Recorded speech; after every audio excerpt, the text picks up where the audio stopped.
Hey everybody, this is Dino. And Michelle. And we're bringing you our podcast. Huh? Podcast. Okay. What do we do with our podcast? Think a little bit of everything. We got faith, family, horror movies, TV, kids. Social media ridiculousness. We've got the most important message. Be decent to each other. All wrapped up in a little hour-long or so chunk. You can reach us at gangalley.com, like a gang. In an alley. You can reach us on all your favorite pod chasers. We've got a Facebook group, a Twitter feed, and... yeah, that's us. That's us. Our podcast. All right, guys. Have a good one. Peace.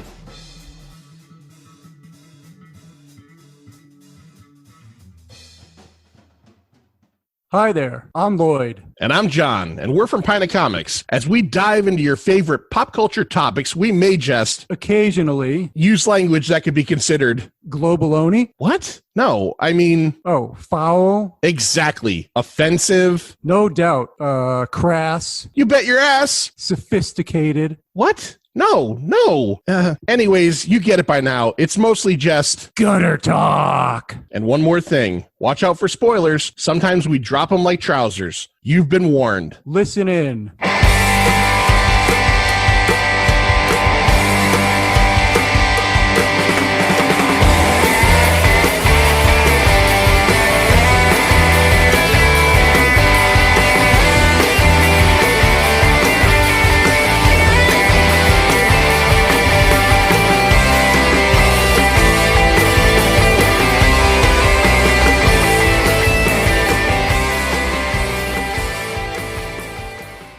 Well, here we are again, Pina Comics. It is your host John.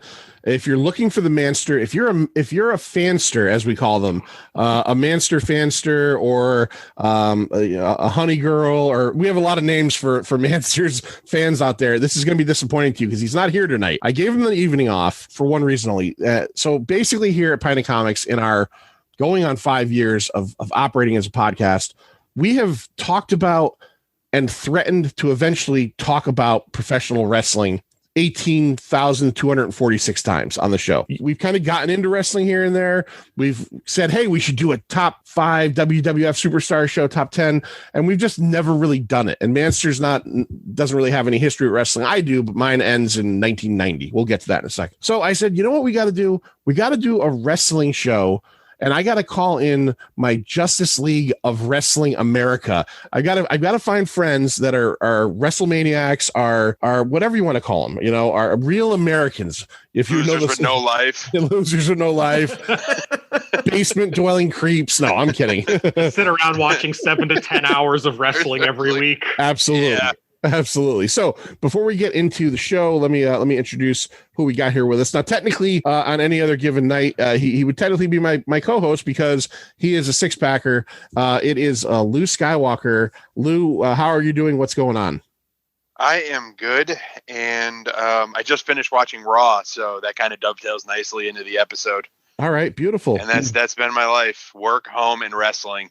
And video games. Yeah. Video games. Yeah. Don't leave that out. My Series X is doing very well. Good. I was worried that you scorched the fucking hard drive out of that thing. No. 30 days in, that thing is starting to smoke and make. No, she's getting a workout, but no. So far, no. All right. I actually smartly laid mine on its side because the way is that they an option? designed it. Well, yeah. And the weird thing is when you look at all the pictures, they have it standing up. But when I took it out of the box, I noticed that they had vents on the bottom, but they only had a very small pad, so it didn't look like the airflow was really great. So I took it and I laid it on its side, and I don't know if that helps, but I just don't see the efficiency in pulling air up. So it comes out the side. But yeah, so far so good. Lou Skywalker, amateur Xbox engineer. Hey, you know what? All right. Next up, you've heard him a million times recently on the show.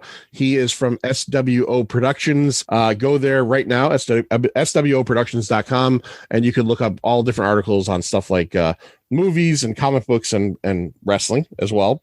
So much wrestling lately. It's Stu. Stu is very excited. He was like you told me you were doing like wrestling homework last night, right? You were watching. You were like, we're just going to talk about wrestling. I was like, you're going to have to host the hell out of me because that is a very open topic. Like I would just meander on like about the time I super kicked my friends in high school or the wrestling shows that I've been to, or I don't know. Like I just talk about why I never grew up and became a pro wrestler. You know why I never grew up and became a pro wrestler? I always wanted to. And then last weekend I fell down the stairs at my house and my back is just killing me. That was what you said 4 times? You've done that? 4 times. This house is trying to kill me. I've never in my life just randomly fallen downstairs, but I've only lived in this house for what month is it? It's December as we're recording. I've only been in this house for 8 months and I have fallen down the stairs 4 times. You know what it is? This is like a really shitty Poltergeist sequel where the only terror is that you fall down the stairs once in a while and it's not that bad. I've had 3 people fall down the stairs in my house. You know, you got tricky stairs too. Yeah, you know what they say is that if you raise the level of a stair by just a couple of centimeters, it'll throw you off because you're just not used to it. Yeah. You know what I mean? I've had I actually had to put like those runners on my stairs because people just like coming from the upstairs, they would just come down and like, they don't come down like normal human beings. They come down like a pack of like wildebeest, like going to feed. And then next thing you know, you hear just someone rolling down like that Eddie Murphy skit. And you just look, are you okay? Yeah, you know the thing. So you're not the only one. If you ever hear about me falling down the stairs because I only have stairs going to the basement in my house, you'll know because it'll be the day you're attending my funeral. these stairs don't fuck around here at the 215. Our final guest is he's been on the radio once. He's a great friend. He's actually what I would probably go as far as to call Khan family, although there is no Khan anymore right now. Aww. Yeah, it's and he has something in common with Stu. So Stu is actually Robert Stewart, right? Everybody calls him Stu, and that's like the cute nickname from his last name. And then we have Sal. Nickname. It's adorable. We have Sal here, who's not actually a Sal. He's actually Kevin Salvatore. So you guys are doing the same little shtick there. Our gimmicks. Your gimmicks. I think almost if you guys were a tag team, that would be your like Stu and Sal. S&S. But Sal is our good buddy from, we've mentioned it a million times, the awesome Robber Barons Inc. T-shirts, buttons, bandanas, aprons, bags. These guys do impressive. it all. Yeah, super. I got it all. Yeah. And some great guys. Shout out to of course, Greg, who we love as well, Russo, who we love, and Chef Andy, who I love, and only a year ago realized really actually existed after being told that there was a 4th guy. We finally found out there was. Sal, how have you been doing? We haven't talked to you on the podcast at all. And how have you been holding up through COVID? Good. Haven't fallen down any stairs yet. So it sounds like I'm doing better than the rest here. Stairs will get you. You have to be careful. Watch out.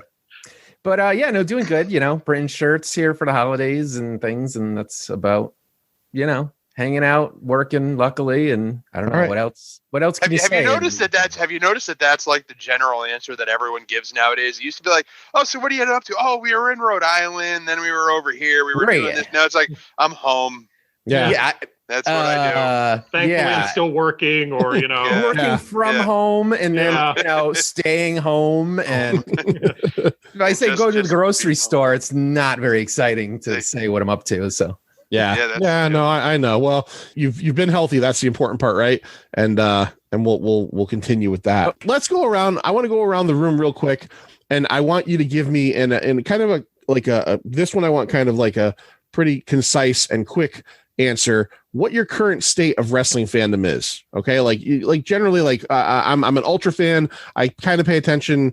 That kind of thing. So we'll start with Stu. Stu, where are you at in your wrestling fandom right now? So right now, I am probably as back into wrestling as I've been in a long time, which is to say I've actually been watching Raw and SmackDown for the last few months. Because for as much as I like wrestling, and I've had the WWE network for years, and I watch some New Japan stuff, I watch all the WWE pay-per-views on the network, I haven't actually watched Raw or SmackDown in probably years until this year, just because it's so tedious to watch 3 hours of Monday Night Raw. Like, the pay-per-views are 3 hours long. Why is their weekly show an hour long? But this year, I started just a couple months ago when I started SWO Productions. I thought that'll be some good early articles I can write. I'll watch the episodes where they do the draft, and I'll do articles on the draft, or I'll watch the season premiere, because a show that never goes off air suddenly has season premieres now. Yeah, I love that. Like, what season of Monday Night Raw are we on? Like, they've only had season premieres for 2 years, so is this like the third season? So I'm probably as into it as I ever have been. I know AEW's out there. I keep up with AEW and Impact. I read like the night after summaries for AEW and Impact, but I don't watch AEW because NXT is on, and Impact, I don't know what channel it lives on. So, but I'm about as into wrestling, like watching it, engaging in it, as I have been in a long time. All right. Sal, what about you? Where are you at in your current wrestling fandom? I'm like almost bizarro Stu, because I have been less into it this year, following just with everything going on. But I have caught up a little bit more recently. But for years, followed it and was going to indie shows and things. And I one of the things with the current COVID situation, used to get together like once a week with friends. And we used to catch up on a lot of wrestling, like AEW stuff, the TNA or Impact Wrestling stuff. But I haven't followed WWE at all in the last many years. I kind of know what's going on from friends and, online and stuff, but, less of what's really happening. But a lot of the guys from, other organizations have come up into WWE, so kind of know like half the roster anyways. Yeah. All right. Lou, what about you? Oh, geez. I would have to say I watch as much, but because there's not much on TV that interests me anymore for live TV. Generally, I generally keep up on Raw, although Raw, I used to watch it all 3 hours on Monday night. Now that I have to get up earlier, I can't do that anymore. So I generally watch about an hour and a half, and then I record the last hour and a half, and I usually watch it on Tuesday. I'll watch Raw. I watch NXT religiously because that's the best brand in WWE by a mile. SmackDown I watch Friday nights usually. Much like Stu, I keep up with AEW.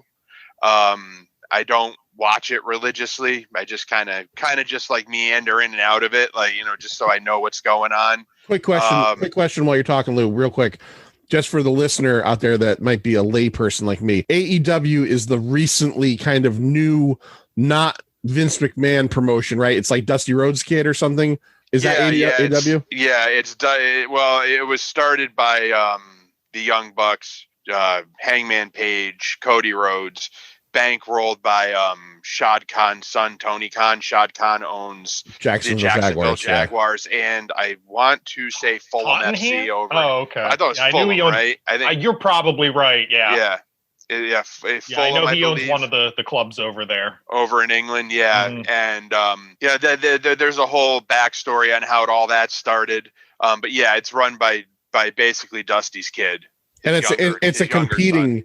It's a competing league to the competing, not franchise, a competing product to WWE, correct? Yeah, because WWE, one of the things that I wanted to kind of touch on was when I was a younger wrestling fan, right? When I used to watch, AWA was on ESPN, right? This is late 80s, right? I used to watch AWA, Nick Bockwinkel and Larry Zbyszko, guys with fucking like real actual names, like Yep. I used to watch NWA. I used to watch WWF. NWA, which is actually back now. Okay, you're confused. Hold on. All right, so I used to watch like WCCW. I used to watch. I think UWF was one of them, but eventually it was on like after school. You'd come home and UWF. Yeah, UWF was like big boss man started there, and Steve Rogers or Steve, not Rogers. That's fucking Captain America. Steve Williams, Dr. Death, Dr. Death, right? So at some point, and we're not going to get into the history of it. At some point, eventually Vince McMahon started buying all of these, right? Herb Abrams doing coke in the back room. They all started to fold into each other, and Vince McMahon has kind of folded everything under the wing of WWE. It's almost a wrestling monopoly. Stu, is that correct? Yeah, pretty much. Over the course of the 80s, Vince went out into they were called the territories, because up until the 80s, like, you know, WWF was based in New York and NWA was based in the South in Georgia. Then AWA was up in Minnesota. Everybody kind of split up the country and was like, here's where we do our wrestling. And then Vince came in the 80s and he bought the WWF from his dad. And his dad was like, you can have it, but don't mess with the territories. And Vince was like, yeah, sure, I won't do that. And then Vince came in and just like, I'm going to buy all these. I'm going to buy all of these. This is all just going to be WWF now. And then, as I'm sure a lot of people from the 90s know, when wrestling hit its second boom, there was WWF and WCW. There were two companies. They were both pretty much nationwide, but WCW spent most of its time in the southern area of the country. And then WCW went out of business in 2001, and it was WWF. Then another company, TNA, which is such a classy name they gave themselves, came out and they tried to compete for a while. TNA has the wildest history. Like, there's no reason on earth that company should still exist. And it's called Impact now. Thank Christ they changed its name finally in the last few years. But there's no reason that company should still exist. They have had more ups and downs than anything you could possibly imagine, but they are still chugging along. And then, maybe 2 years ago, Cody and the Young Bucks started AEW. And since that's being bankrolled by Tony Khan and it has a big TV contract on TNT, it's actually doing pretty well for itself. And I think AEW is at least here to stay for the short term anyway. I at least think it'll be here a while. It's amazing it's done as well as it has, considering as soon as they started to get off the ground, that's when COVID hit. Yeah. You know, it was really bad timing in terms of that, but all right. So we kind of got an idea of the landscape of wrestling today with all these different companies and a whole lot of fucking acronyms that are, you know, that are out there. And I get that. So I want to go around real quick because we kind of talked about your current state of fandom, but I kind of want to know what it was that got you into wrestling. So I want to start with Sal. Sal, like, first of all, I think this is important. We don't do this on every episode, but I kind of want to gauge this right now. I know general answers, but Stu, how old are you? I turned 40 last month. Lou? 41. 41. And Sal, how old are you? 43. 43. All right. I'm 45. Just to make it okay for everybody. Hi, I'm John. We went right up a ladder there. Yeah, we went right up a ladder. So Sal, you're 43 years old. How old were you and what was it that dragged you into wrestling? And would I be correct if I were to think that it was like the rock and wrestling time, or am I totally wrong on that? Well, I mean, if you grew up in the 80s as a kid, I feel like as a boy, you probably watched WWF. It was just, there, and Hulk Hogan and all, that was like, if you didn't pay attention to that stuff, I don't know what you were doing. But so I similar to you, I got into WWF, the 80s wrestling, Hogan, Macho Man, all those things. And also watching after school, the world class, NWA, AWA, all that same stuff. That's what you do. You'd come home from school and you'd, jump around the basement, wrestle your friends, put them in headlocks, you'd drop the elbow onto, like couch cushions and things. When you were a kid, Sal, did you pretend that you were Larry Zbyszko and hope that you were going to grow up to be kind of a paunchy middle-aged white guy? I'm sorry. No, but mission accomplished. All right, Sal, keep going.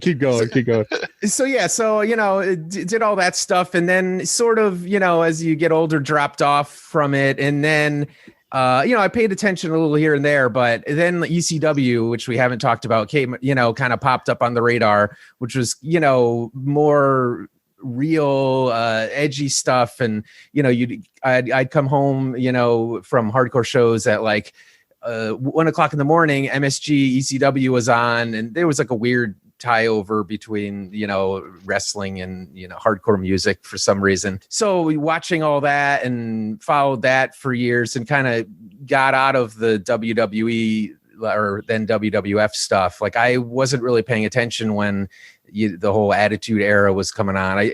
And then the ECW was basically going out of business. And so if you wanted to see those guys, they lost their TV deal. So it was like, oh, well, hey, Sandman and Spike Dudley and all these like ECW wrestlers were having an event, in Danbury, you could just go see them, and that's sort of what got me into indie wrestling, and started. What's that? Oh, I'm sorry. I was saying when you said Danbury, dude, we were probably at some of those same shows together and didn't even realize it because I went to a bunch of those Danbury shows. That morphed into some smaller organizations like Ring of Honor, which was like a small indie wrestling company that actually had some organization and decent indie names. So that equated to a whole lot of indie wrestling shows. And I still paid attention to WWE for a while. When TNA wrestling came on, started watching that with some friends. They definitely had its ups and downs, and it's sort of, once you go down the indie wrestling path, I feel like it just opens it. You're in Japan, So you're the wrestling fan that says other wrestling fans are sellouts, is what you're saying. Like, yeah, you're the guy that looks down your nose at everybody and is like, I was watching him when he was in a basement in Danbury. Probably. There's a lot of guys I was, when they came out, it's like, who are now in WWE, was watching them like, oh, I knew him when he was, Kevin Steen and El Generico. And it's a big like morphing thing. So the more you see that, the more WWE you kind of see there's a big extreme between the two. And I feel like with the WWE, it was like Charlie Brown in the football is how one of my friends describes it, where you get into like, oh, maybe they're doing something decent, and then they just pull the rug out from under you, and you're like, why am I watching this? And a lot of people stick with it, and it has its ups and downs, but just got out of it, and it's from there basically just paying attention to. I still watch Impact here and there, and AEW, and like I say, a lot of indies like PWG, some Beyond Wrestling. It's a whole rabbit hole. All right. We'll go to Lou. Lou, what was your introduction to the wrestling? Was it Hillbilly Jim? Well, I was gonna say, and I think context is important in this one. For people who listen to the show who aren't in the Connecticut area, if you live on the other end of the country, or you live in, I think you have that one listener in Sweden. No, Belgium. No, Belgium. That's what it was. Yeah, we Belgium. Actually have, I'm going to shout him out right now. If he's listening to this episode, he might have just shut it, or he or she might have shut it off when he heard wrestling. I don't know. But yeah, we have a dedicated listener in Belgium that always downloads episodes. Nice. So that's fantastic. International. Yeah. But like, so for that listener in Belgium, I think it's important to note that where we live, Connecticut, especially where I grew up, which is right outside New Haven, was like the hotbed of the WWF at the time back in the 80s. The New Haven Coliseum, they ran shows there all the time. They ran shows at the Hartford Civic Center, which was a 25-minute drive from where I grew up. So the headquarters is in Stamford. Right, they're based in Stamford. They're based in Stamford, and you could go on a Saturday to the New Haven Coliseum when they were running house shows and get a ticket at the time for probably, I think it was like $10. So I grew up as a kid in the 80s with my father, would buy tickets to the Coliseum all the time, and we would go. I would have to say, probably being that child of the 80s, like the thing that hooked me, much like Sal said, was WrestleMania 3. I mean, Hogan Andre. When people say, what's the first match that you ever saw? I can't tell you the first match I ever saw. I tell you the first match I remember. Yeah. You know what I mean? And WrestleMania and Hulk Andre, WrestleMania 3 was it. And from that point on, it's just like, you're kind of hooked into it. All through the Attitude Era, I would go down to watch Raw when they would do the tapings, because Raw wasn't always live. When they would do, but wait, the live show, a question. Second. Was Raw always war? Raw was only war for a couple of years. Okay, all right. Yeah. Raw wasn't war, then Raw was war, then Raw wasn't war anymore. Okay, continue, Lou. Continue. Okay, in any event, threw me off there. But yeah, no, we'd go to the house shows.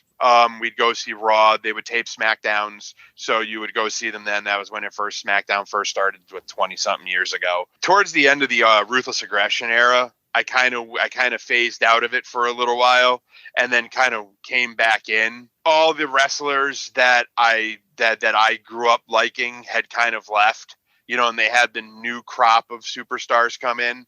and I kind of didn't click with them, so I just sort of phased out a little bit, and then I came back into it.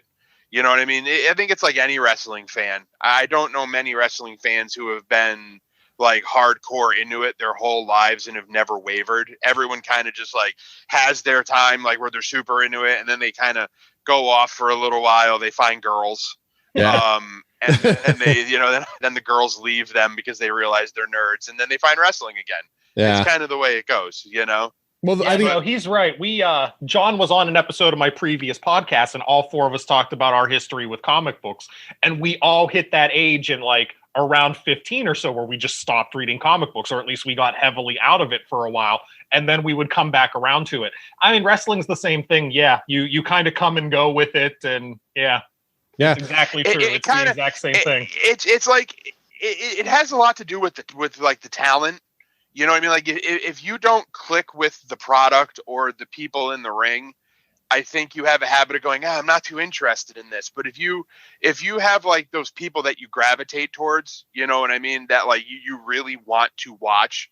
And to a lot of people, I kind of explain it like this. To me, it's like when you sit there and you say, I'm going to go see this band, or I'm going to go see this performance, or I'm going to go do this. Like when I think I said it on Twitter the other day, like when there is Asuka versus Shayna Baszler, like they're setting that match up, you get excited for it because you're watching two people at the top of their craft doing what they do best. Their performance level is what brings you into it. And also, I would say the booking too, what's going on as far as if they don't have interesting angles to draw you in, and that's sort of where I was like the beginning of the year and the last year is kind of like, there wasn't a ton exciting like things that wrap you in. But then, something comes up or a new company and you're like, let me check that out. And it just brings that interest level back. But like that's and like I think you had said you end up going down that rabbit hole of indies. You know what I mean? And next thing you know, you're watching a show that was recorded in a gym, and you're going, that person's really good. Yeah. But it's just, I've been to most of those. All right, let's jump over to Stu and remember he's a little different. He's from Pennsylvania.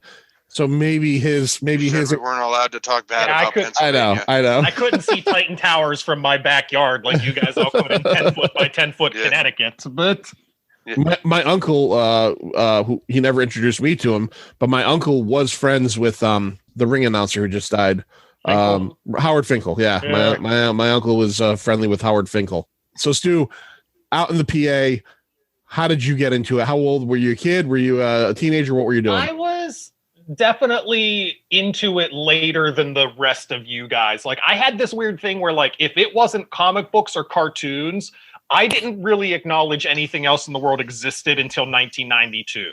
And then 1992 for whatever reason is the year I started watching the NFL. It's the year I was like, I'm a Seahawks fan for some reason. It's the year I started watching the NHL and decided I liked the Penguins and the Maple Leafs. It was the year I started watching wrestling because the first wrestling pay-per-view big show that I remember watching like when it happened was SummerSlam 1992. So sometime between WrestleMania 8 and SummerSlam 1992 is when I started really getting into it, which I'm sure was because of my dad. My dad liked wrestling just like he liked comic books, so he got me into that. And I didn't live with my dad, but I'd visit him like every other weekend or whatever. And we would go out to what was the name of it? D's video store in Belle Vernon, which doesn't exist anymore. Don't look it up. Oh, you're telling us a video store doesn't exist anymore? Thank you. Yeah. Thank Can you you very believe much. it? A video store? I've never known one to go out of business. But we used to go and we rent all the old tapes and we'd rent all the old WrestleManias and Royal Rumbles and everything, and we'd just watch those. So 1992 was the first year. And like when I start getting into something, whether it was, comic books in the late 80s or football at the same year, like when I got into something, I was into it. And for a solid 8 years up until 2000, I watched wrestling every week. When the Monday Night Wars were happening, I would go over my friend's house, or they would come over my house, and we would watch, just go back and forth, Raw and Nitro, Raw and Nitro. You know, this was completely legal and perfectly fine to mention on the air, but like at some point in the late 90s, my parents got me a black box so that I could just watch pay-per-view, unscrambled pay-per-view. So they would come over every Sunday and watch the pay-per-views, whatever the in your houses and the WrestleManias and what have you. And we'd get together and watch it and just beat the crap out of each other. And then in 2000, I moved away to college, and it wasn't so much like I'm in college. I'm a college man. I can't watch wrestling. It was I'm poor and don't have cable. So I just stopped completely cold turkey because I didn't have any way to watch it. And I came back around 2006. I got a roommate. We had some cable when I started watching SmackDown. And then from 2006 until about 2013, I was hit or miss. Like I would watch it for a bit, I wouldn't watch it. And it's like the other said, like if something good was happening, I would watch it. If something wasn't interesting, I just kind of let it tail off, and I just kind of look up online what was happening. And then the big thing that got me really hardcore back into it was the combination of Daniel Bryan's rise to prominence in 2013, because I loved that guy. Even what little wrestling I was watching in the early 2010s, I loved Bryan. So when he started getting his main event push, that brought me in. And then, the WWE network that was like, would you like to watch every pay-per-view we have for $10 a month? I was like, yes, I would like that. Do you guys, I know Lou does and you do, obviously. Sal, do you have WWE network or no? No. You do not? No, I don't. I'd like it for the old stuff. It'd be fun to check out, but I'm not pitching it because we're not getting sponsored by them, but there is a free version now that has a ton of stuff up on it. Yeah. Yeah. So, I mean, like you can just sign up for free and they have a bunch of old stuff, I think. Because the old stuff's always fun to check out, and revisit, but not following the new stuff, I wouldn't be likely to pay for it. Yeah. Right. And they've got like old Mid-South stuff on there. That's what I was just going to say. They own everybody's tape libraries. So anything you want to watch pretty much is on there. All right, Stu, I'm sorry. Finish up. That was pretty much it. Yeah, around 2013, when Bryan started getting popular, I got back into it pretty hardcore. And then the next year, the network rolled out. And I mean, hell, since the network rolled out in 2014, I may have missed fewer than 5 pay-per-views WWE has put out. Because if it's $10 a month, I'm going to watch every single one of those. It's a Sunday night. Who cares? I'm watching it. And even when I'm not watching Raw and SmackDown at all, I'm watching all the pay-per-views. Sal, I got a question for you. This is going to get a little bit, it's going to kind of take a turn a little bit, but it's part of wrestling, and it's part of the wrestling that I was a fan of. Like I said, I was a fan probably between like 86 and 90. So that was like my bread and butter. Hulk Hogan time, Randy Macho Man Savage. WrestleMania 3 happened when I was a fan. I'm not a fan anymore, but I remember it was 93,000 people at the Pontiac Silverdome. Vince will tell you 93,000. He will beat that drum to death. So, but the question, Sal, is, and again, this is I guess a little bit in a serious vein, is how many of the wrestlers from that era that specifically you and I are probably most used to, and Lou, how many of those guys are dead now? A lot. Oh God. Now, I know this is going to sound like a stupid question. It is kind of rhetorical, but what is it about wrestling and the young deaths that come out with this whole thing? It just seems like, honestly, it seems like if I took a chart of 50 wrestlers that were popular when I was a kid, 30 of them are dead. Is that specifically for Stu, or I mean for Sal, or is that for anybody? I'm going to go to Sal first, and then I'm going to go to Lou. Yeah. I think the easy answer is lifestyle, on top of drug use and being on the road and not being able to take care of yourself, and steroids, it causes your heart to explode. There's, is basically, I think most of the time what it's linked to. It just or even afterwards, sometimes guys just, they fall on hard times and go down a bad path is the best way I think I could put it. Maybe Lou has some more eloquent way to put it. And I'll ask Lou, but it just seems to me that if I went to an NFL roster from 1988 and took 5 teams, most of those guys are alive right now. You know right. I mean? I don't know if they were, and I can only speak from, what you hear from other wrestlers saying, or the legendary stories of like just crazy shit people did. There was some hardcore, partying it up after events. And again, you know, the steroid thing was a huge thing. I think how it affects your body, and just there, especially with the WWE, those guys are on the road all the time. I mean, even if you want to be, you know, as best and healthy as you can, just never being home, you know, airplanes, the food, everything. It's a hard lifestyle, I think. All right, Lou, what do you got? You look like you're contemplating. No. I was just gonna say the very, very simple answer is watch The Wrestler with Mickey Rourke. That's an exact. I mean, like, there's a reason why even wrestlers say that is an accurate, you know, it's super accurate movie, because it, like Sal said, and he hit it right on the head. It's lifestyle, it's drugs. Just being on the road 300 days a year, beating the hell out of your body. You're taking painkillers, you're taking steroids. I mean, they did it. Everyone knows they did it. They've admitted to it. Just like diet, everything, you know, I mean, it just contributes. Like what happened to Mickey Rourke at the end of that movie, without any spoilers. It's the same thing. They don't know when to stop. Right. You know, they're their own worst enemy in a lot of ways.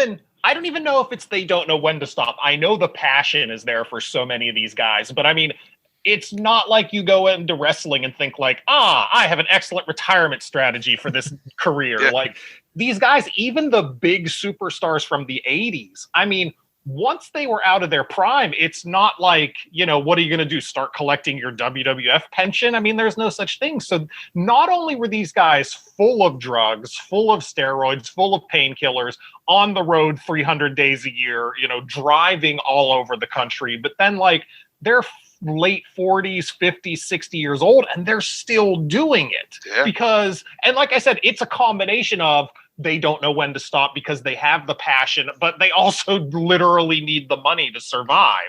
And you see stories like, I think it was, it could be so many of them, but I know Kamala came up a couple years ago. Like, these guys get into health problems, and it's like, they have to go to GoFundMe's. And it's, how sad is that? Kamala had to have his feet amputated, I think, because he had diabetes, and it's all GoFundMe stuff to support him. He died very recently, right? He's another one. Yeah. I think it's not that dissimilar to like musicians, almost like rock stars. Let's face it, who signs up is like, I want my job to be, you know, getting hit with a chair or falling off a balcony or whatever. Even the who aren't doing crazy things, you're still putting your body through a lot, and you're a performer. It's generally not people who are like, well, I just want to play a conservative. You know, they live hard, and you know, it just like a lot of musicians, you know, then you get stuck in that lifestyle. And but there are people who took care of themselves, and they're the ones who stick around, and they see the longevity and having jobs, you know, like Arn Anderson, where, you know, he's still working with companies. He's some of these older guys who've always been involved with wrestling behind the scenes. I think that's the testament of like the guys who maybe took care of themselves a little better and have some longevity. But I feel like you don't get into wrestling thinking and behaving almost like rationally. It's like, you're like, I want to be a big star, just like say a lot of musicians or rock stars. You know, you got to go big or go home type of mentality. Right. And the funny thing is that the one of my favorite things about the modern era of wrestling, and I know there is so much to complain about with modern wrestling, especially, or at least primarily in WWE. There's a lot of things to complain about. The writing is terrible and everything, but like, you have this generation that I genuinely watch these guys and think like, this isn't a problem I'm going to face in 20 years, where I'm going to think like, oh man, all the guys from WrestleMania 35 are dead. Because the culture of wrestling has changed so much, where like the guys that are wrestlers now are essentially us. They're like dorky fanboys from the 80s, 90s, and 2000s who just got into it because they loved it and wanted to be like their idols. You have wrestlers now where it's like, in their downtime, they're not going out to the bar and getting loaded. I mean, they go home and they have their YouTube channel and they play video games, or Finn Balor goes home and collects his Legos, or Kevin Owens goes home and is hugely dedicated to his family. Like, these are guys that are just living a much better lifestyle. And it genuinely makes me happy, because I see these guys and I think like, well, thank Christ they're not going to turn out like all these guys from the 80s and 90s. Like, So I can watch Xavier Woods on Up, Up, Down, Down and be like, hey, I like you in the ring. I like you as a guy. It's not like this Shawn Michaels cognitive dissonance where it's like, you're the greatest wrestler ever, but you're also a huge cunt. So, but on the other side of that equation, though, is this generation of wrestler takes way more risks than the previous one. Also true. I mean, by a mile. I mean, like, you used to see, like you go back to the 80s, you even go into the 90s, and like Triple H has said it before, like, they didn't know about concussions. I mean, like, taking a chair shot to the head was like a source of pride for them back then. But it was only one. Now you see these guys pull out a steel chair and wail on each other for 5 or 10 minutes, and you just think to yourself, yeah, that is going to catch up with you. You can't tope or flip over the top rope and land on concrete the way they do. Yeah, you're not hitting the chair. You're not hitting the chair in the head anymore, but you're still hitting yourself in the back like 30 times. A lot. A lot. Like Dominic Mysterio, whenever he came out and his like rite of passage was Murphy and Seth Rollins wailing on him with kendos. And it was like, that was brutal. All right, dude, you're a better man than I. I mean, like look at Mick Foley. I mean, there's a perfect example. I mean, like he was an anomaly to a degree back then. Those Hell in the Cell matches, those matches he did with Triple H, all his, Japanese death matches, which even he says were terrible. To a large degree, what ECW did back in the 90s, it influenced this generation of backyard wrestlers, a lot of whom are doing it now. It's like, you want to know what? I got to go on thumbtacks. I got to, use barbed wire and, cut my head open and flip over onto a pane of glass and do all that other crap to get noticed. Well, I think it's bled through.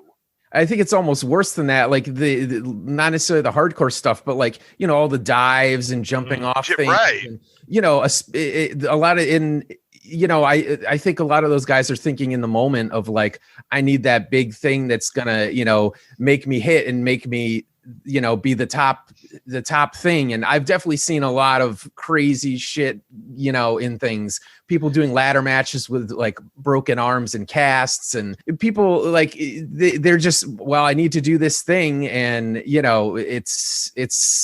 while you don't have maybe, we're maybe smarter on the drugs and steroids and things. Yeah, I definitely agree. They still take a lot of risks to try and, for a short window of maybe success, if you're lucky, longer, but more than likely it's shorter. Whenever I watch Sasha Banks matches on TV, I try to keep track of how many times during the match I say, "Oh, Sasha, please don't die."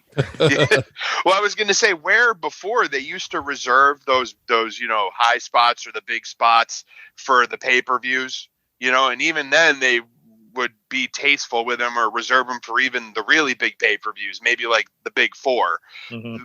Now it's like you tune into a Monday night and they're throwing each other off cages if there's a cage match, or they have a ladder match on Raw and they're going from through right tables. Now, I'm not sure when this episode's going to come out, but did you see 2 or 3 weeks ago on an episode of Monday Night Raw where Jeff Hardy just decided he was going to try to kill himself? Oh my God, where he almost freaking broke his neck when he went over on Elias? Yeah, he did did his swanton bomb from the post of the ring to the outside of the ring and ended up smacking his head off the steel stairs going up to the ring. I don't know how he didn't break his neck. I don't know how he didn't even end up with a concussion, thank Christ. Well, they called the match right there. They said end it. The way that match. I mean, it's like, I have a joke. Yeah, you're right. Wife. Though. That's Monday Night Raw. Why are you doing that on free TV, Jeff Hardy? You're a 40-some-year-old man.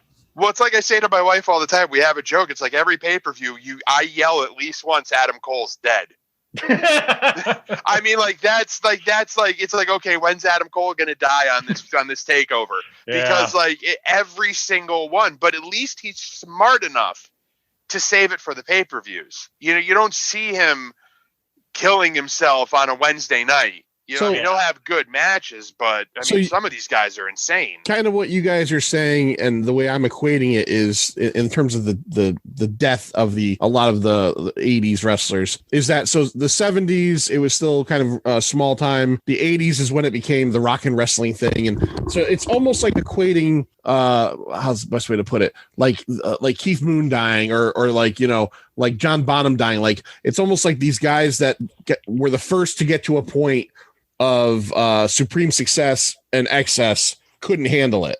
And it seems like a lot more of the wrestlers of nowadays have kind of learned their lesson from that. It's kind of how I'm taking it. You know what I mean? Yeah, Jeff Hardy's a great example. Jeff Hardy, he's actually very lucky You know, he's in his 40s. He's been wrestling since he was a kid. He is one of those guys who has been he's been an alcoholic. He's been addicted to pain meds. He's been in and out of rehab more times than I can count. But it's the lifestyle that did it to him. I mean, you look at the Hardy Boys and you look at what they did in the 90s. They were known for doing crazy shit. It was their gimmick. It was their shtick. If Jeff Hardy wasn't swantoning off a 20-foot ladder through a table on the concrete, you know what I mean? Nobody cared. And nobody wanted to see the Hardy Boys in a regular tag team match. It wasn't what they did. Fans paid to see them do crazy shit. So you're going out and doing a house show. You're doing house shows 300 days a year. And at all those house shows, you're doing crazy shit. Okay. Because that's what the fans want to see. That's what's getting you booked on the pay-per-views. That's what's getting you paid. That's what's making you money. The way you cope with that is you end up taking painkillers. You end up drinking. You end up doing these things to dull the pain so you can do the next show. So you can drive from Scranton to Pittsburgh, you know, and then go to Pittsburgh on a Saturday and jump 30 feet, you know, through a table. The longer that builds, the longer it goes on. Obviously, your addiction gets worse and worse and worse and worse and worse. And that's and you end up to a point where you can't do it anymore, where brother can't cover for you. The other wrestlers can't cover for you. You're just shot. So you end up in rehab. And then you come out of rehab, you're clean, you're sober, you go back on the road, you do it again. And the same pattern repeats itself over and over and over again. But you don't ever want to stop because, once again, that's what's making you money. The higher up on the card on a pay-per-view you get booked, the more money you make. The larger the house shows are, the more money you make. It's the way it worked. So it's all tied in. The bigger you are, the more merchandise you sell. You get a cut of that. There was a culture for a long time that actively, I don't want to say actively looked the other way, but they didn't encourage it, but they, you know, it was like, okay, we know Jeff is taking pain meds to freaking, you know, to do his thing. As long as it's not hurting his performance in the ring, we're kind of gonna until it does. You know what I'm saying? Well, yeah, I mean, and a lot of the older wrestlers weren't so lucky. You know what I mean? They didn't do the rehab. They didn't do all this stuff. They just drove their bodies into the ground, and it's what ends up killing them. Well, yeah, and they didn't have, you know, a wellness programming. I mean, you can say what you will about, you know, what it is and how it's run, but they at least had something. And it's in society now, you know, people care about like people having addictions or dying, you know, not that they didn't then, but they disappeared. You didn't even see it. You didn't know what those guys were doing. But now you know basically everything that's what's going on with everyone. So they have to have some sort of management of that. And so I think that's definitely helped. And they do, if someone has a serious issue, you know, they do either get rid of them or, you know, there's consequences, I guess, is more what it comes down to as well. I don't know if it still happens in wrestling, but a phenomenon that was kind of big when I used to watch. What's the deal? I'll go to Stu for this first. What was the deal in let's say the 80s to 90s at the very least, where they would recycle wrestlers into new gimmicks and act like you didn't know that's who it was? Okay, so I'm gonna give a couple of examples of my time that I remember. Tito Santana at one point became El Matador. He was in the WWF for 35 years as Tito Santana, and then all of a sudden he was El Matador. And then there was Mike Rotunda, who at different points was IRS. He wore the suit and the tie, and then he was the Varsity Club guy. And now he's most famous for being Bray Wyatt's father. Oh, jeez. At one point, Greg the Hammer Valentine dyed his hair black and became like the Honky Tonk Man's partner. Yeah. And he was like, he's supposed to be like the Honky Tonk Man too. What is that? Like, are wrestling fans fooled by that? Do you remember being a kid going, hey, who's this new guy? Or were you as confused as I was as to what the fuck are you doing? Like, why don't you just hire a different guy? I think when I was a kid, I never really thought much of it because the biggest instance I can think of was Hulk Hogan had a friend. He was a big fat guy named Tugboat. And then all of a sudden, Tugboat name was called Typhoon and was tag teaming with Earthquake. Everyone knew it was Tugboat. He was a very distinct looking big fat guy. Do you remember? I just want to bring this up while it's fresh in my head. Yeah. When the one man gang became a black guy. Yeah. Okay. Yeah. All right. That wasn't just me. All right. That was so terribly racist. Yeah, that was awful. There's WWE for you. Yeah. I just think I think Vince McMahon, for all of his, and he is brilliant, and a lot of people nowadays, it's very hip to trash Vince McMahon, but he was very brilliant at various points in his life. But he's also incredibly easily distracted. And I think after a while, like, he just gets his toys and he's like, nah, I'm bored with this toy. We're going to do this with it. But we're already paying the guy. It's like if you had an action figure and you were 6 years old and it was a G.I. Joe, but you were like, I want to play Karate Kid. And you just pretended he was a Karate Kid instead. That's what Vince McMahon did. He was like, oh, one man gang. You're Akeem now. Sure. Everyone knows. I mean, like you said, Akeem, Tugboat, these are very distinctive looking guys. And the fans are just like, yeah, okay, whatever. Do whatever you want. All right. I'm only going to ask you about that because I was just curious about that. I thought you were good. You left out the. I thought I was going to get a chance on that one. You know what?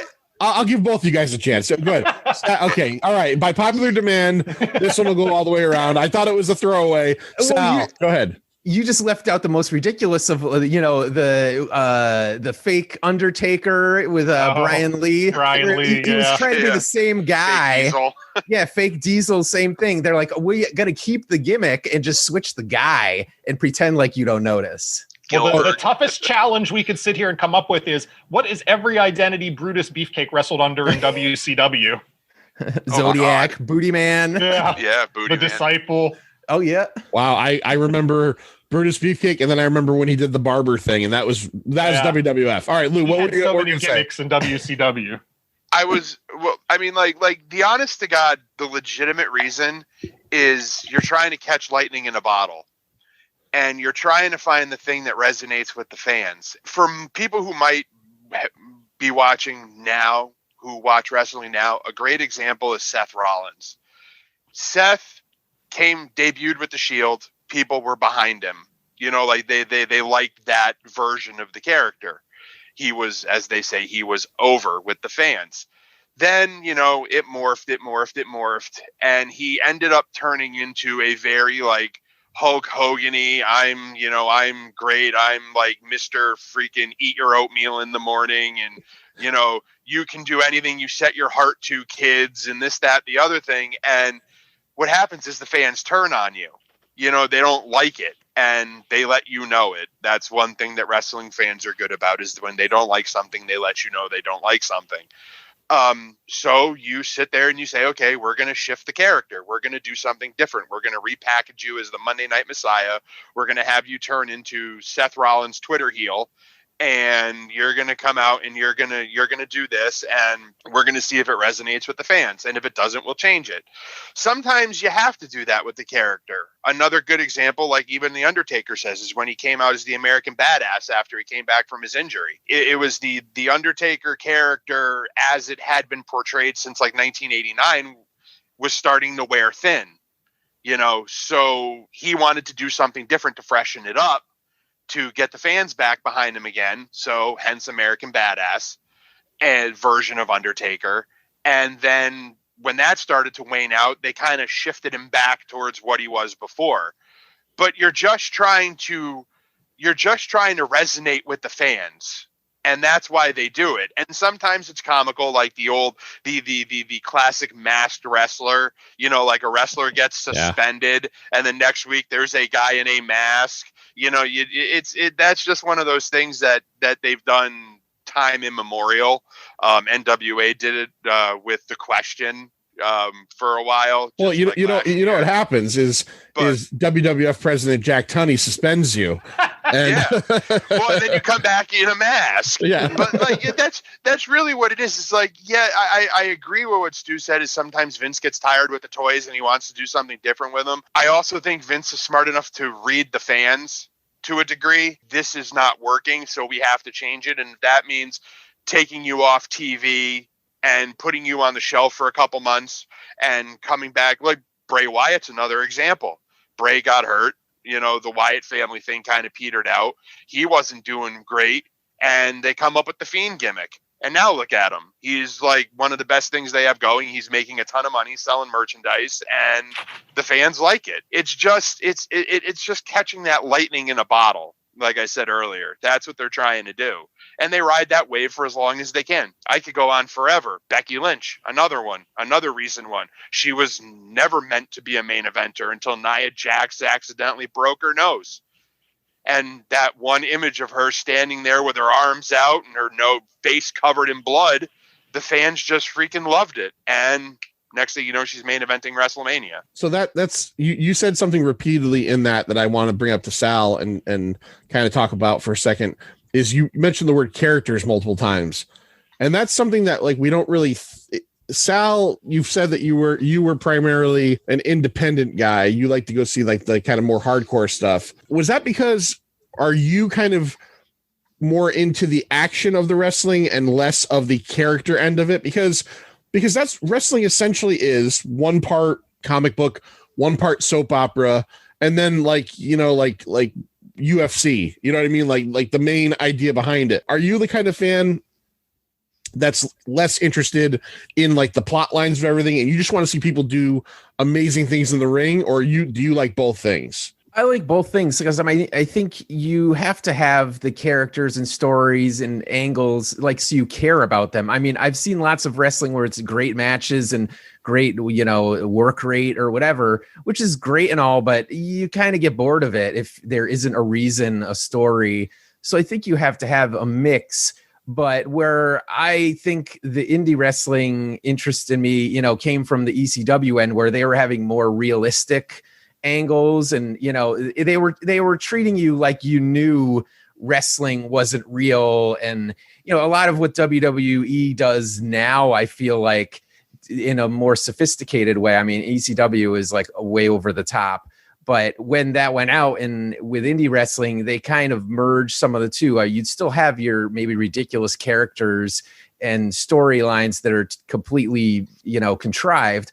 But you also had it mixed with great matches and great talent. I mean, it wasn't just who was kind of stuck in front of you. And that's some of the way I feel with like the WWE. Sometimes it's like, we're sticking this guy in front of you and you're going to like him. That's how they run their show. I mean, they're making stars that are essentially a machine we're doing this. We have a team doing this. Whereas on indie wrestling, it was more like you make it. A guy like, Daniel Bryan, when he came on to the scene way back as Bryan Danielson, American Dragon, he was just like a really plain wrestler.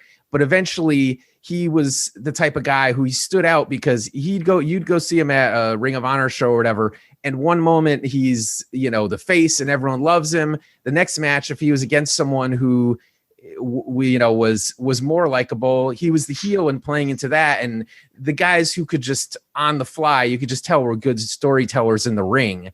And just because there was more selection, and I guess it just felt a little more real, and it focused a little more on the athleticism, and some of it's the crazy stuff, and it was more engaging. It's kind of the way I look at it with the indie stuff. Again, it's kind of compared to music. It's like going to see a band at a stadium versus going to see a band at a club, like where you're like very engaged with them, as opposed to like 200 feet away from them, watching them on a big screen. So there's something about that was more engaging, I feel like, and you feel a more part of the show. That like NXT has really picked up, sort of taken the indie model and put it in like a high production value.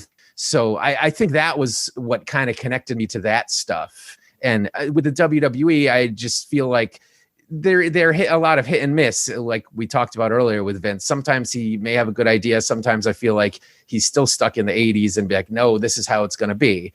But that's how it is with any booker. You just see them the most. So was your end point with the WWE when that 80-year-old woman gave birth to a giant hand?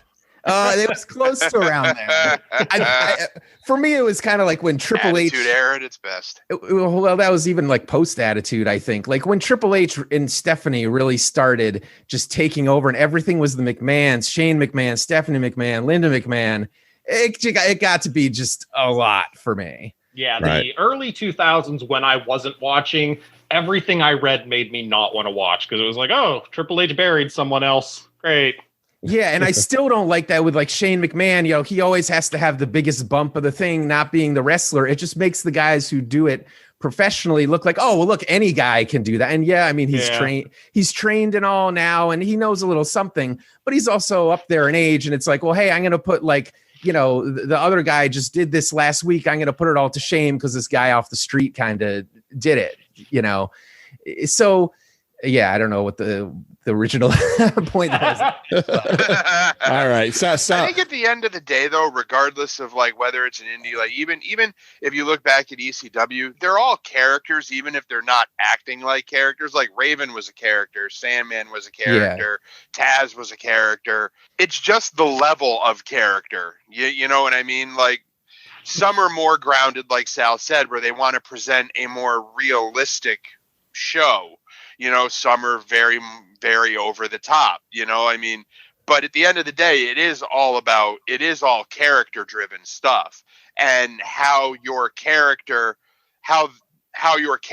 acts, not only when they're cutting a promo, but in the ring, and the story they can tell in the ring, and how their move sets even sync up with their character. Like if your character is a technical wrestler, that's how you're going to be in the ring. It does, as long as everything kind of makes sense. Yeah. And I think too, the guys who could do it on the indies, whether they're here or WWE, you know, that all kind of carries over. Where you're at almost doesn't matter. I mean, sure, sometimes it can be you right place at the right time or whatever, but even guys who are stuck with terrible gimmicks, you know, you look at like Dusty Rhodes, stuck with a horrible gimmick in WWE just to like stick it to him, and he turned it into being, you know, the American dream, and everyone loved him for being that like hokey polka dot, you know, gimmick. So a lot of it's what you do with it too. The guys who, and you know, girls who have the talent to do that and, you know how to use that, I think is the big thing. That's what I liked about the era of wrestling that I watched, is that a guy like Paul Orndorff, Mr. Wonderful, he was like, I'm not saying he was like on the outside, but like, you know, very built dude, right? And then you get guys like, you know, Macho Man Savage, built guy, and Hogan, of course, you know, built guy. But you could still have a guy like Dusty Rhodes in the mix, who essentially looked like a fucking like a giant, like, I don't know, like a dollop of whipped cream with arms and legs. Like he looked like a bag of something. And Dusty Rhodes was also one of the greatest talkers and probably the greatest ring psychologist that ever lived. No, and I'm not taking away from the guy. I'm saying that's where he succeeded. People nowadays give Kevin Owens so much crap because they're like, dude doesn't look like a wrestler, but it's like, we didn't celebrate, God, no, but we just mourned the passing of Pat Patterson. He did not look like a wrestler. Dude was a chubby little guy that was built a little bit better than I am. Dusty Rhodes was built like Dusty Rhodes. So every time people give Kevin Owens crap, I'm like, this is the history of wrestling. Well, I think to 1999, whenever you were cheering for D'Lo Brown, did he look like he was going to go out there and beat the crap out of the world? So we've done, I think this has been a good talk so far in terms of like kind of getting a lot of stuff out there, but I want to get into some nitty gritty, and I didn't make this like one of our like top 10 episodes where I get nitty. One of the gritty. Sal gets gritty. Where I would normally like give you time to think about this. I want this to be more off the top of your head. So I'll give you a chance though. I'm going to go around. All right. I'm going to go around. I want you guys to come up with a top 5 list, and it could be from any era. It could be any like promotion. I want 5 wrestlers that you love. I'm not even asking for your top 5. I just want to hear 5 wrestlers that you love and something you love about them. And maybe some people out there who have never heard of, I don't know, Jack McGillicuddy or whatever the fuck Sal says, can go look up Jack McGillicuddy. So I'm going to start with Lou, and then I'll go to Sal, Stu, and then you guys can think of other people in the meantime. Lou, give me one wrestler right off the top of your head. Right off, like if I were to say to you, Lou, give me one comic book character, you'd immediately be able to say Moon Knight, right? So give me one wrestler that you love. Bret Hart. Yeah, I mean, like I would save him for last, but seeing as how you threw me on the spot first, I gotta pull that out. Yeah, no, Bret. Bret is, to me, the wrestler's wrestler. And I think Stu had actually put it perfectly in his column that he wrote. This was a guy who was raised in wrestling. He was born into it. It's the family business. It was what he grew up knowing and loving and doing. And he treated it, he treated it legitimately. He was brilliant in the ring. a ring general. When he became WWF champion, I mean, he acted, he believed he was the champion. You know what I mean? Like, he lived it. And it's one of those things where you can't say enough good things about him, because I personally don't think his greatness to a lot of people has ever been truly appreciated. I think if you love wrestling and you're into like the nuts and bolts of wrestling, you love him and you appreciate him. But I think to a casual wrestling fan, I don't think like he's ever really been appreciated the way he should be. And I mean, in my mind, but I think you're wrong. Yeah, you're right. I think the guy deserves credit alone for the fact that his hair was never dry. Like, I don't know how you could pull that off. Like on winter, he's from like Saskatoon, Canada. He can get the flu very easily, or a head cold. All right, so that's good. Sal, someone that influenced you in terms of like your love for wrestling. Who do you love? I gotta go with Macho Man Randy Savage. The guy, like just like I said with the wet hair, Macho Man Savage pointed with his pinky finger. No man, every man points with their, like Harrison Ford gives you the fucking index finger. Macho Man Savage was so badass, he pointed with his pinky finger at everything. Yeah, I mean, he was like the culmination of 80s wrestling. I mean, he like Hogan was the top guy, but Macho Man was right there, and he was actually having the good matches. You look at like his matches with Steamboat, you know, they were really good, and he had the character and could be so over the top. Like, he was a performer, and just in the 80s and even past, people now still reference, you know, if you go, oh yeah, everyone knows, you know, who you're referencing. Yeah. So, Savage dragged the Ultimate Warrior kicking and screaming to like a 5-star match. Yeah. He did that with a lot of guys. Yeah.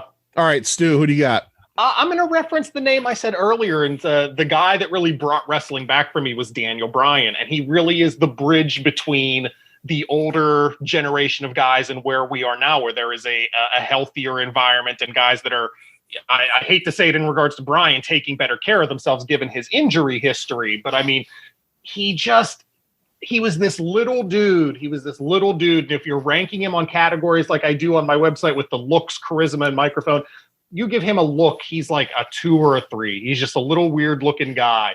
I mean, he is so good in the ring, and he's so engaging, and everybody just wanted him to get a push. Everyone just wanted him to win. He was so exciting.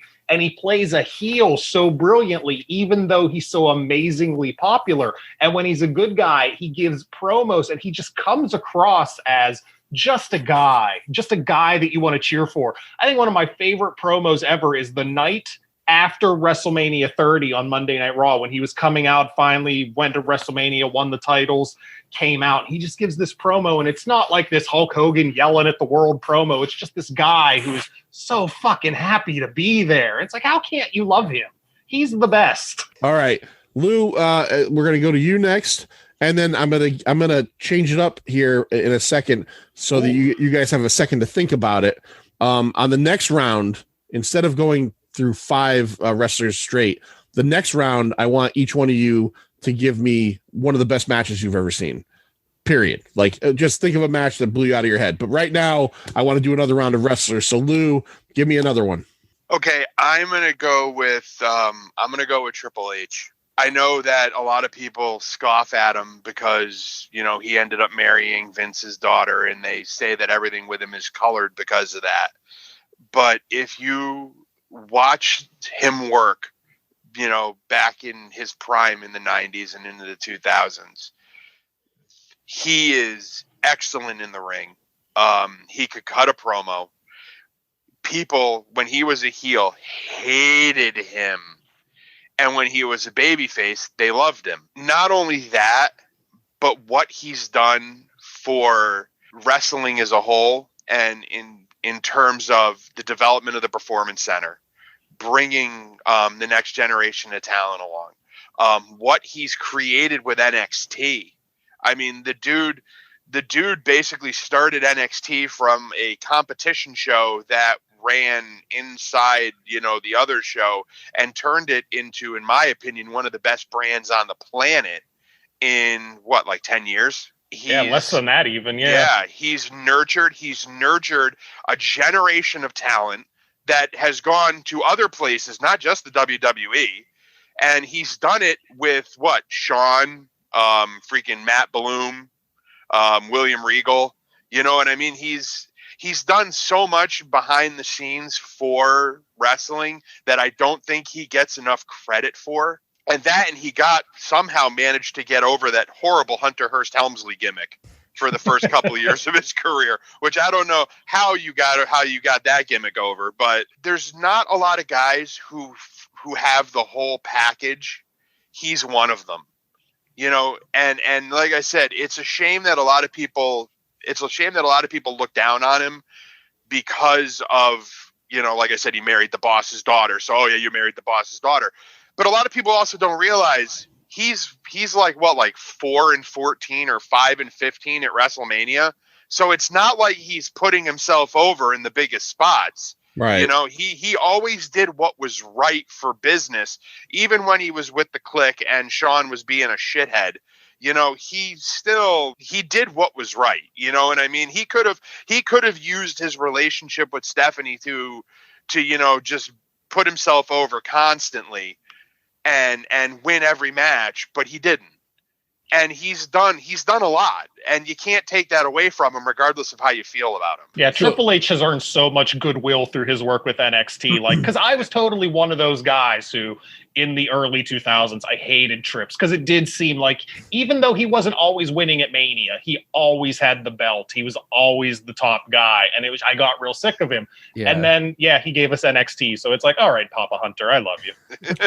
All right, well, from the second you said Triple H, Sal was making a lot of faces, so I'm assuming that's not a favorite of Sal's. Well, you just said people roll their eyes at him, and I definitely do roll my eye. I mean, like Stu said, there was a time there where he was shoved down your throat, the McMahon Helmsley era, which I was watching then, and it just got over and over. He kept getting over on every other guy there, and they kept feeding everyone to him. They bring in, Booker T, they bring in Goldberg, they bring in all these people, like feed them instantly to Triple H. I mean, not that those guys were necessarily that great, but it's like they were always kind of brought into like, well, at the end of the day, he's gonna be the one to kind of take the shine off them. And he has done good things with NXT.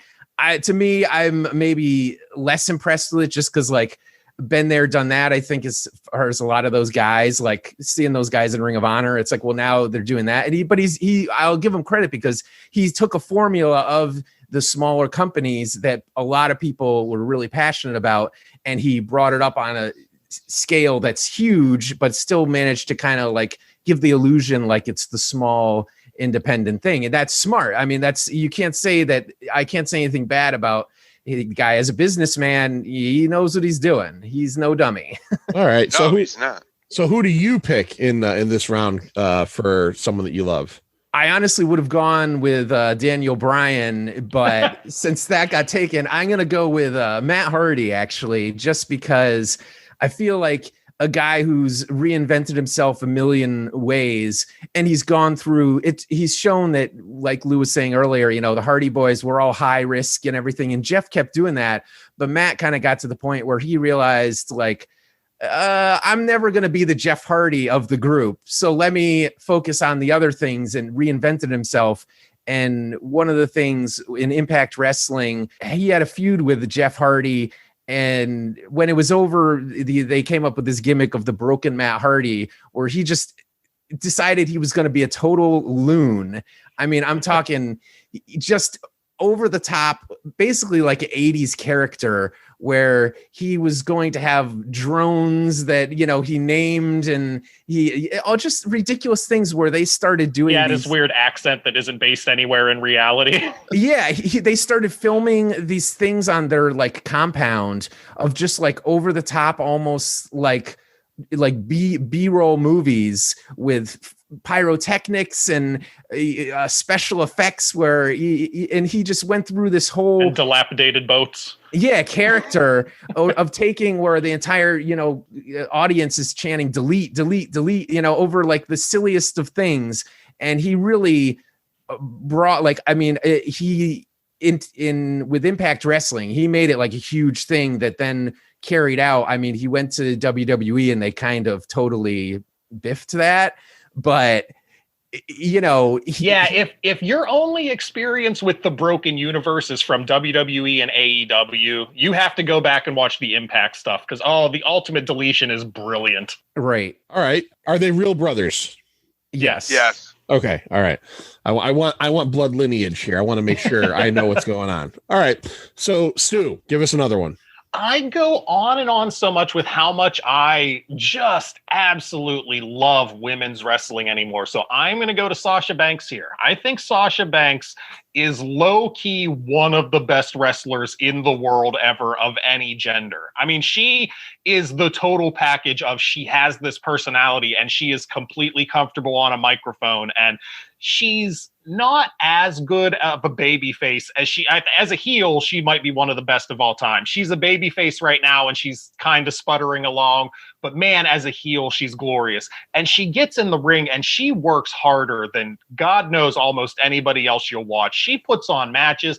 I swear to God, her insides are just made of Super Ball and hope, because like I said, I watch her matches and it's just like, oh, Sasha, please don't die.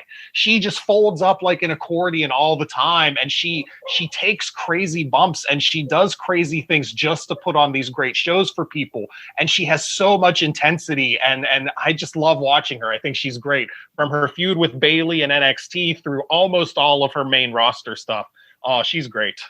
All right. She hot? She's cute. Yeah. Okay. She's cute. Yeah. Okay. Snoop Dogg's cousin too. She is Snoop Dogg's cousin. Oh, really? Okay. Yeah. Yep. Is she from Connecticut or Massachusetts? I know she's local to the Massachusetts, I area think. because she used to always be Massachusetts. around this area. Okay. I think I've heard the name, but not familiar. All right. Lou, let's do a match. Give me a match. Give me any match that you recall that like blew your sockets. Not in person, just anything we've ever watched. Ever watched. Okay. Anything we've ever watched. Okay, top of my head, I'm gonna go low hanging fruit, and I'm gonna go Taker Shawn WrestleMania 25. Yeah, that was my favorite match for a very long time. Yeah, and I mean it is low hanging fruit because it's held up there as one of, if not the best match of all time. But I mean, you're dealing with the Undertaker at, in his prime, or just starting that that decline, like right there, and you're dealing with a clean and sober Shawn. That was after he had gone to rehab and he had found God, and what I mean, he cleaned up his act and everything else. And as much as I don't care for Shawn in a lot of ways, you can't deny the fact that the guy was one of the best in-ring competitors, that if not the best in-ring competitor that ever walked the earth. The build up to the match was fantastic. The whole heaven versus hell dynamic, where they had him, Shawn in white, Taker in black. Shawn's cut, like the setup for that, where he's coming down on the podium in this, like everything was set up for that match, and they delivered an absolute brilliant match. I mean, like, you can't ask for more from two guys in a ring together, or two people in a ring together. I mean, like, if you have the WWE Network, and even if you don't, I'm sure you can find it on YouTube. If you want to understand, in my opinion, why wrestling fans why wrestling fans love wrestling, watch that match. All right. Is it enough? You don't need to know anything about them. Is it enough? Watch that match. Is it enough to make me scream out, "It was real to me, damn it," at any point? Or you know what? Sure, I'll go with it.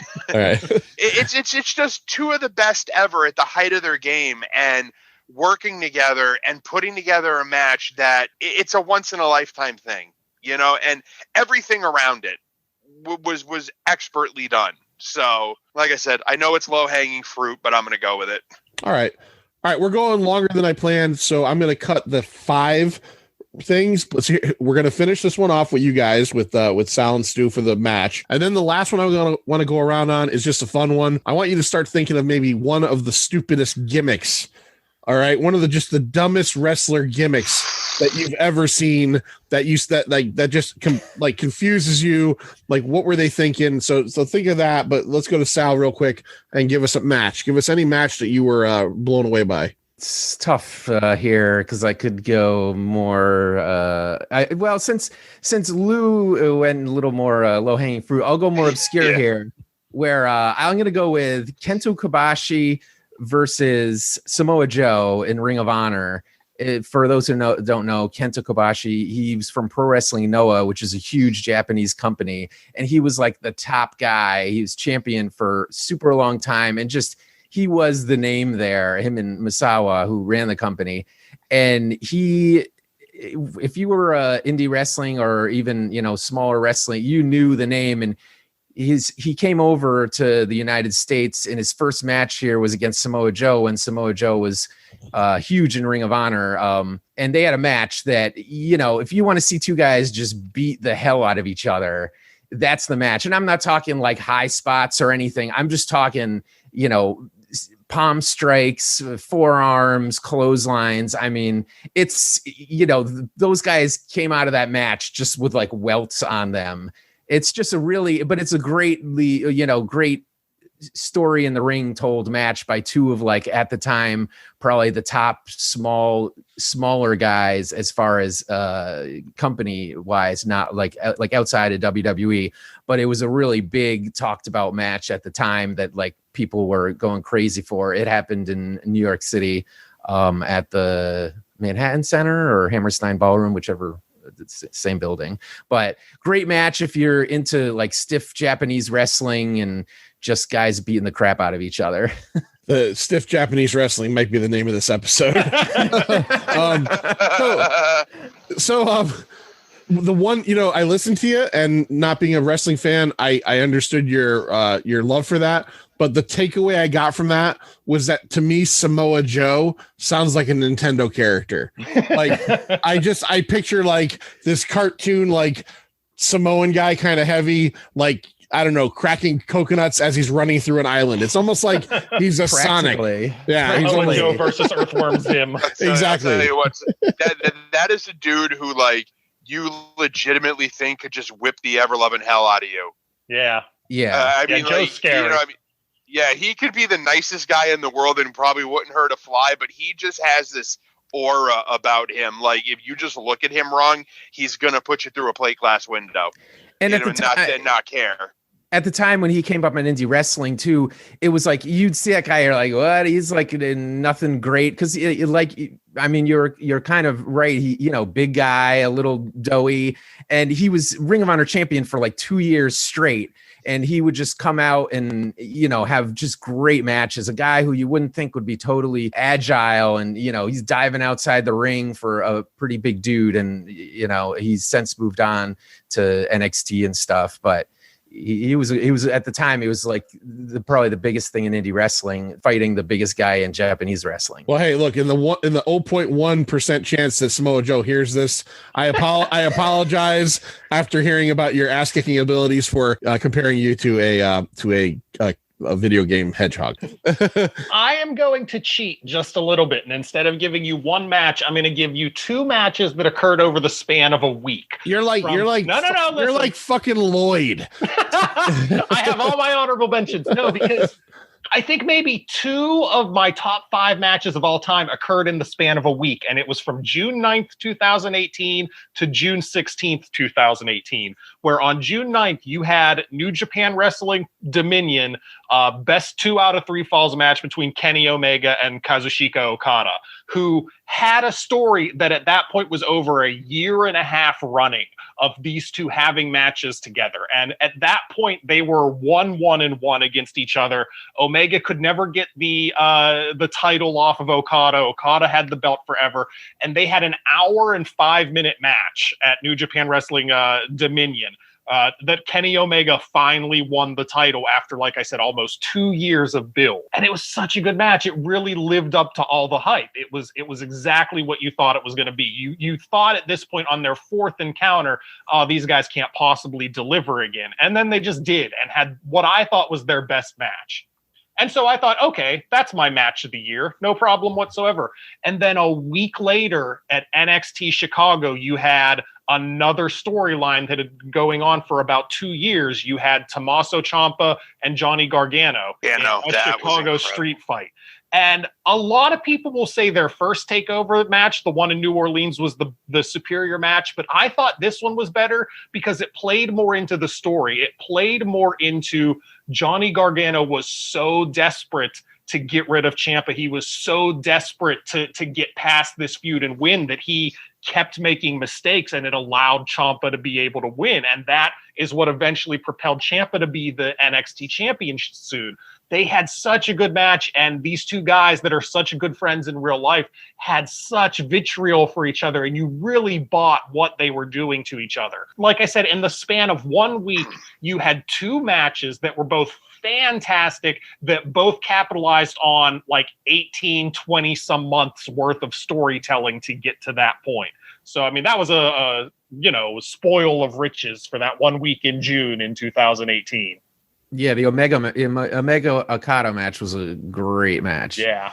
All their matches were great. Yeah, you could pick like their Wrestle Kingdom match, their first Dominion match in 2017, and then their match in the G1 Classic that were the three they had leading up to their best 2 out of 3 falls. I mean, all four of them are just, you should show any wrestling fan those matches, like you guys said, and be like, this is why wrestling is awesome. And Kenny Omega would appreciate being called a video game character. I'm not kidding. No, you're right, he would. I was gonna say Kenny Omega and Ciampa also sound like video game characters, and Johnny Gargano sounds like a kid I went to like 3rd grade with. You probably That's did. actually kind of accurate. Yeah, it's like, yeah, Ma, Johnny Gargano's gonna come over for dinner tonight. Let's go on to our last bit. Lamest gimmick that you could think of. Let's start off with we're gonna start with Lou. Lamest gimmick that you could remember in a long time.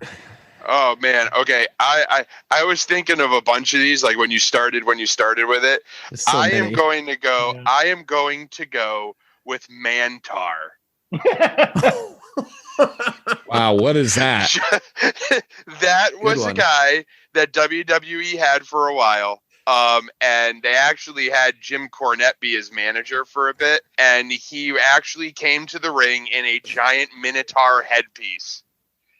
And he would wrestle, and it was and I know the fans can't see this, but I had to look up a picture because it's who came to mind. I don't know if you can see him. Oh, Jesus! That is Mantar. I will. I wanted to show you this. 6'2", 400 pounds. Of course, he's part fucking goat. I will. When this episode comes out, I will make sure that Mantar ends up. A picture of Mantar ends up on like the Twitter page or something. That's pretty sad. Yeah, I don't know if I can say anything more about Mantar. Other than that, that's pretty sad. Yeah. I guess things were a little rough that year for them.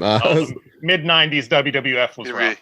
Yeah. All right, Sal, what do you have and does it top Mantar? Oh God, there's so many choices, but I'll go to one that's kind of near and dear to me. It happened during equally as silly in WCW, the Dungeon of Doom, was fighting Hogan and Macho Man, and they just had the most ridiculous things going on. But the culmination of it all was, I think at Halloween Havoc, they were going to have this Ultimate Threat come out. And it was this guy, I think his name was maybe like Ron Reese or Rob Reese. Yeah, Ron Reese. Yeah. He was like 7 feet tall, and he came out and they say, "Here comes the Yeti." And you think a guy coming out as the Yeti Would might look be like more Mantar, but white. Yeah, right. Yeah. No, instead, it was a guy dressed up like a mummy. He was all in bandages. Yeah. like a toilet paper mummy. And he came out, could not move. Like it literally moved, like barely, you couldn't see out the thing, came in the ring, basically did nothing, super terrible. And it was just, it's pretty well known as being a terrible thing. And then on top of it, sort of the icing on the cake was they had this giant guy. They did, just totally blew with the gimmick. They said, "Oh, okay, forget that. We got a new gimmick for him. He's going to be Super Giant Ninja," I think was his name. Something like that. And it was equally as bad. It was just terrible. And it was all within like a very short time. And that poor guy, I don't know what his even ring skill was, but he never even Who was the guy that you guys have the buttons of with the sequined Darth Vader helmet? Shockmaster. Shockmaster. I was That's gonna a great save it one, as but an almost honorable mention. That's too easy. That is the Yeah. lowest hanging fruit for this category. I was gonna give you the Manster honorable mention if nobody at the end. Yeah, there's so many you could say but you got to pick something. All right, Stu, what do you got? So yeah, you're dealing, like you said, there's so many. I mean, there's been wrestlers who are race car drivers, wrestlers who are dump truck drivers. I'm actually going to go with a really weird gimmick that got so over with me in the late 90s was WCW had a guy whose name was Disco Inferno. And his gimmick was that he was a disco dancer. And he would come to the ring and he would just dance, and he had like John Travolta hair. But the best thing about him was he had this short-term gimmick for a while. It was only ever on Saturday Night Wrestling, and he never even brought it to Nitro. He had this gimmick where he had a finishing move that he didn't know how to do. So he would get people on the ground and he would start trying to apply a leg lock to them and couldn't do it. And then the person would get up and beat them. And this all eventually came to one night. He got the guy down in the ring and he pointed. He was like, "Yeah, I'm real smart." And out of his pants, he pulled a piece of paper that was like a diagram of how to put someone in this leg lock. And he put it on the ground and he's looking at it while he grabs the guy's legs. And I was like, the wrestler who doesn't know how to wrestle. I'm here for this. Wow. Thought you were going to go with Glacier for half a second. I was like, come on. Glacier and Mortis. Those were great. Blood runs cold. Wow.